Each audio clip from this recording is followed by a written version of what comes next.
کرتے اور دوپٹے میں عورت نماز پڑھ سکتی ہے؟ یعنی بالکل لمبا سا کرتا ہو، جس یوں ہم کہہ لیں میکسی، بالکل نائٹی ٹائپ جو ہو، بالکل لمبا کی طرح ہو، توپ کی طرح ہو، اور اگر اس کو پہنے ہوئے ہو بغیر ازار کے اور اوپر دوپٹہ ہو، تو کیا عورت نماز پڑھ سکتی ہے؟ ارشاد فرمایا جب کرتا پورا ہو کہ پشت قدم کو چھپا لے تو نماز درست ہے۔ اور اسی طریقے سے ایک اور روایت ہے کہ آقا کریم صلی اللہ علیہ وسلم نے فرمایا، جس کا مفہوم کہ ناف کے نیچے سے گھٹنے تک یہ عورت ہے، ناف کے نیچے سے لے کر گھٹنے تک۔ ایک اور روایت سماعت کر لیں، حضرت عبداللہ بن مسعود رضی اللہ عنہ، جب نکلتی ہے شیطان اس کی طرف جھانک، تو اب عورت کو ویسے ہی اپنے آپ کو، اپنے بدن کو چھپانا چاہیے، پردہ چاہیے۔ اب کچھ مسائل بھی اس حوالے سے سماعت کر لے۔ جب پتہ چل گیا کہ جو ہے عورت کو اپنے بدن کو چھپانا چاہیے، اچھی طریقے سے دوپٹہ پہن لے، اچھی طریقے سے جو ہے اپنے بدن کو چھپا لے، اب مرد اور عورت کے حوالے سے اور سطر کے حوالے سے کہ کس طریقے سے چھپا کر ہم نماز کو ادا کریں، کچھ مسائل کو بھی سماعت کر لیں۔ سطر عورت ہر حال میں واجب ہے، یعنی وہ حصہ بدن کا جس کا چھپانا ضروری ہے، ہر حال میں اس کا چھپانا واجب ہے، خواہ نماز میں ہو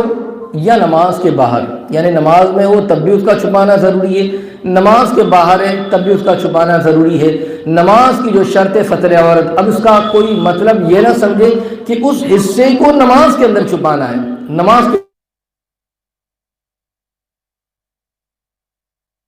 باہر نہیں چھپائیں گے تو چل جائے گا، ایسا نہیں ہے، نماز کے علاوہ ہو تب بھی اس کا چھپانا یہ ضروری ہے۔ تنہا ہو یا کسی کے سامنے ہو، تنہا ہے تب بھی بلا وجہ اتنے حصے کو کھولنے کی اجازت نہیں، بلا کسی غرض صحیح کے تنہائی میں بھی کھولنا جائز نہیں، اور لوگوں کے سامنے یا نماز میں تو سطر بالاجماع فرض ہے، لوگوں کے سامنے ہو، یہاں پر شاید ایک بندہ بھی کیوں نہ ہو اور یا نماز پڑھ رہا ہو، تب تو اس حصے کا چھپانا، اس کے سامنے اپنے بدن کے اس حصے کا چھپانا یہ تو اب ضروری ہے، بالاجماع فرض ہے۔ یہاں تک کہ اگر اندھیرے میں مکان میں نماز پڑھی، اگرچہ وہاں کوئی نہ ہو اور اس کے پاس اتنا پاک کپڑا موجود ہے کہ سطر کا کام دے، اور اس نے ننگے ہو کر نماز پڑھی، بالاجماع اس کی نماز نہ ہوگی، چاہے اندھیرے میں ہو، بند کمرے میں ہو، تنہائی میں پڑھ رہا ہے، مگر اس کے باوجود بھی تنہائی میں پڑھ رہا ہے، اندھیرے میں پڑھ رہا ہے، اس کے باوجود پاک کپڑا اس کا موجود ہے، تب اس کو پہن کر ہی اس کو نماز ادا کرنی ہوگی۔ مگر عورت کے لیے خلوت میں جبکہ نماز میں نہ ہو تو سارا بدن چھپانا واجب نہیں، بلکہ صرف ناف سے گھٹنے تک، اور محارم کے سامنے جو اس کے محرم ہیں ان کے سامنے پیٹ اور پیٹھ کا چھپانا بھی واجب ہے، اور غیر محرم کے سامنے نماز کے لیے اگرچہ تنہا اندھیری کوٹھڑی میں پڑھ رہی ہو، تمام بدن سوا 5 عضو کے، جس کا انشاءاللہ بیان آئے گا کون سے وہ 5 عضو ہے، اس کا چھپانا فرض ہے، بلکہ جوان عورت کو غیر مردوں کے سامنے منہ کھلا رکھنا بھی یہ درست نہیں۔ اور ایک مسئلہ بیان کر دیا گیا کہ اب وہ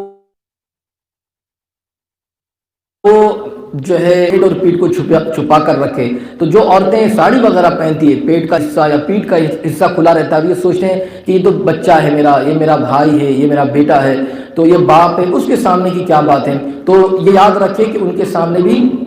پیٹ اور پیٹھ کا چھپانا بھی واجب ہے، تو اس طریقے سے بلا وجہ کھلا نہیں رکھنا چاہیے۔ مسئلہ سماعت کریں، اتنا باریک کپڑا کہ جس سے بدن چمکتا ہو سطر کے لیے کافی نہیں، کیونکہ بدن کی رنگت ہی ظاہر ہو رہی ہے، بدن کی حیت اس سے ظاہر ہو رہی ہے، اور اتنا باریک کپڑا پہنے ہوئے ہیں تو سطر کے لیے کافی نہیں، اس سے نماز پڑھی تو نماز نہیں ہوگی۔ یوں ہی اگر چادر میں سے عورت کے بالوں کی سیاہی چمکے، یعنی اتنا باریک دوپٹہ ہے، جیسے آج کل جو آتا ہے نارملی طور پر سلکی کپڑا، اگر وہ اس کو دوپٹے کے طور پر اس نے سر پر جو ہے کور کر لیا اور بالوں کو ڈھانک لیا، مگر بالوں کی سیاہی چمک رہی ہے، تب بھی اس کی نماز نہیں ہوگی۔ بعض لوگ باریک ساڑیاں اور تہبند باندھ کر نماز پڑھتے ہیں کہ ران چمکتی ہے، یعنی دکھتی ہے، ان کی نمازیں نہیں ہوتی، اور ایسا کپڑا پہننا جس سے ستر عورت نہ ہو سکے، یعنی وہ حصہ جس کا چھپانا ضروری ہے وہ چھپ نہ سکے، علاوہ نماز کے بھی ایسا کپڑا پہننا حرام ہے، یعنی جس سے ستر دکھتا ہو، ظاہر ہوتا ہو، تو ایسے کپڑوں سے نماز تو ہوتی نہیں، مگر نماز کے علاوہ بھی ایسے کپڑے کا پہننا یہ حرام ہے کہ جس سے ستر صحیح طریقے سے نہ ہوتا ہو۔ تو اس لیے اتنا باریک کپڑا بھی نہیں پہننا چاہیے جس سے ستر نہ چھپتی ہو، اور عورتیں جب نماز کے اندر اتنا باریک دوپٹہ پہنیں گی جس سے بال کی سیاہی چمک رہی ہے تو نماز نہیں ہوگی۔ پتہ چلا ایسا باریک دوپٹہ نماز کے علاوہ بھی اوڑھنا کہ جس سے بالوں کی سیاہی چمکے، غیر محرم کی اس پر نظر پڑے، یہ بھی درست نہیں ہے۔ دبیز کپڑا، موٹا کپڑا جس سے بدن کا رنگ نہ چمکتا ہو، یعنی بدن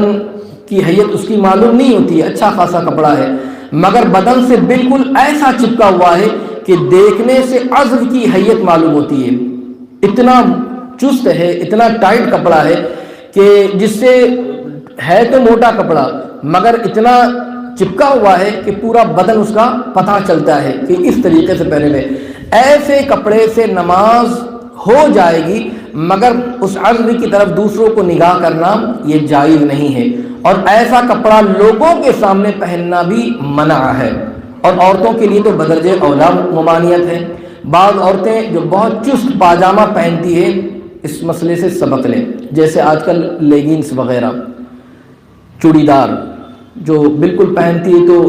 ٹائٹ رہتا ہے، اور لوگوں کے سامنے پھر شادی بیاہ کی تقریب میں یہاں وہاں جانا، اگر ایسا ہے تو فرمایا کہ ایسے کپڑے کو لوگوں کے سامنے نہیں پہننا چاہیے کہ جس سے پوری بدن کی حیت معلوم ہوتی ہو، پنڈلی معلوم ہو رہی ہے، پیر معلوم ہو رہا ہے، اور اس طریقے سے بدن ظاہر ہو رہا ہے۔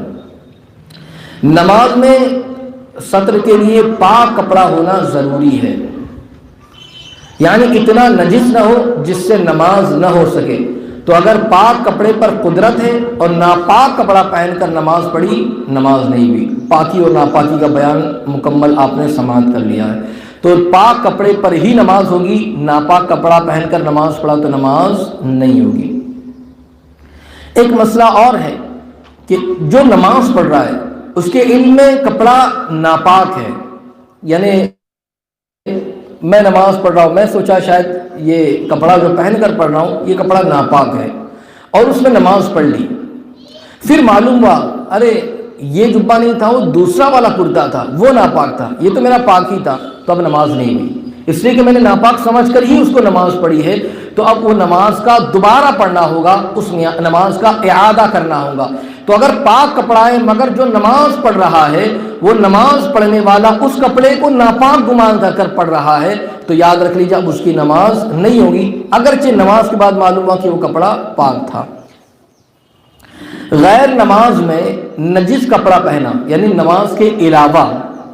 نجس کپڑا پہنا تو حرج نہیں، اگرچہ پاک کپڑا موجود ہو اور جو دوسرا نہیں تو اسی کو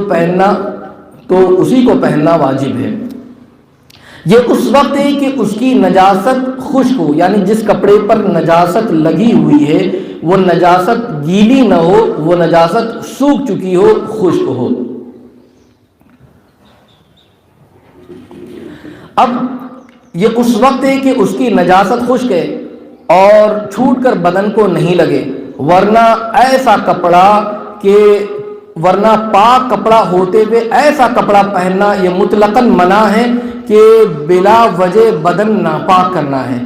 پاک کپڑا موجود ہے اور اس کے علاوہ اس کے باوجود بھی ناپاک کپڑا پہننا ہے، یا ایسا کپڑا کہ جس کے اندر سوکھی نجاست نہیں ہے، گیلی نجاست ہے، اور اس کو پہننے پر وہ نجاست بدن پر لگ جائے گی، تو بلا وجہ اپنے بدن کو ناپاک کرنا ہے، ایسے کپڑے کو مطلقاً نہیں پہننا چاہیے بلکہ پاک کپڑے کا استعمال کرتے رہنا چاہیے۔